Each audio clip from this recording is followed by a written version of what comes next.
Alright, so we need to talk about something that's been bubbling under the surface of gaming for a while now, and it's finally starting to boil over. Gen Z, the so-called digital native generation. The group that basically grew up with Wi-Fi, smartphones, and Minecraft in their cribs is spending way less money on gaming than any generation before them.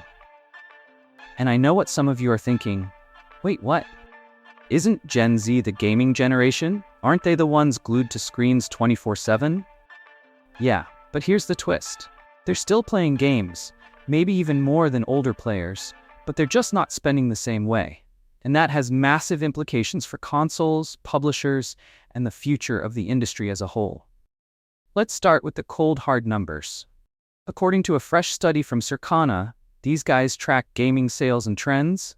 Gamers aged 18 to 24 cut their video game spending by almost 25% compared to last year. Meanwhile, older gamers, their spending dropped less than 5%. So yeah, the younger crowd is tightening their wallets in a big way. Now, before you picture Gen Z out there suddenly trading their Switch for a chessboard, let's be clear. They're still gaming. The hours played haven't dropped. What's changed is how they're accessing games and what they're willing to pay for. So, what's driving this? Let's be real. Life for a lot of Gen Z gamers is expensive. You've got student loans back on the table, rent through the roof, inflation making even basic groceries feel like a DLC pack. And let's not forget the $70 price tag on AAA games now being the new normal. Matt Piscatella from Circana put it in a way that stings. The rug isn't just being pulled out from under young people, it's being burned while they're standing on it. And honestly, that's exactly what it feels like. This generation is gaming in an economy where dropping $500 on a console plus $70 a pop for games isn't just a luxury. It's a borderline gamble. Here's where it gets interesting. Gen Z isn't gaming less, they're just gaming differently. Instead of buying full-price AAA games on launch day, they're going for free-to-play titles like Fortnite, Genshin Impact, Valorant, dirt cheap indie games during Steam sales. Social co-op friends-lop games, stuff like Lethal Company or Among Us that costs less than a Starbucks order but gives hundreds of hours of laughs. And of course, subscription services like Game Pass and PS Plus. Why pay $70 for one game when you can get access to hundreds for $10 a month? For a lot of Gen Z players, it's just math. And this isn't just happening in the US. In Japan, research shows that younger players are becoming what's called idle gamers. They might spend only $40 a year on games, and most of that's on mobile titles. They're cautious with both money and time. They want to know they're getting value out of every single purchase. No one wants to dump 50 hours into a game only to feel burned at the end. That time-performance mindset is huge. Gen Z sees time as a resource, just like money, and they're not going to waste it. So what does this mean for Nintendo, PlayStation, and Xbox? Well, it's complicated.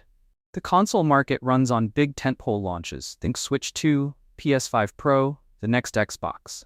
These rely on hype cycles and big-budget exclusives to justify that $500 hardware purchase. But if a major chunk of your next-gen audience is spending less and choosing Game Pass, indies, or mobile, you're looking at a smaller return on investment for those massive AAA projects. Nintendo, for example, is pushing $450 to $500 for the Switch 2. That's a big ask when the main selling point for Gen Z might be, well, I can play Mario Kart with friends. And PS and Xbox aren't immune to this. $70 exclusives only make sense if your audience is willing to buy them. I think we're heading into a world where consoles either need to go all in on subscriptions, lower launch prices for games, or start building more affordable, scalable hardware options. Because here's the thing. Gen Z loves gaming, but they also grew up with choice.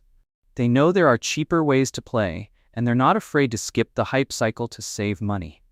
And honestly, that's going to force the industry to innovate in ways it hasn't in years. So the big question is, are consoles ready for a generation that loves games but hates overspending?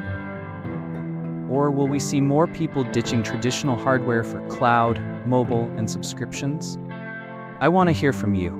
Are you spending less on games now than you used to? What's your go-to way to save money while still gaming? Drop your thoughts in the comments. If you enjoyed this breakdown, hit that like button, subscribe for more deep dives, and I'll catch you in the next one.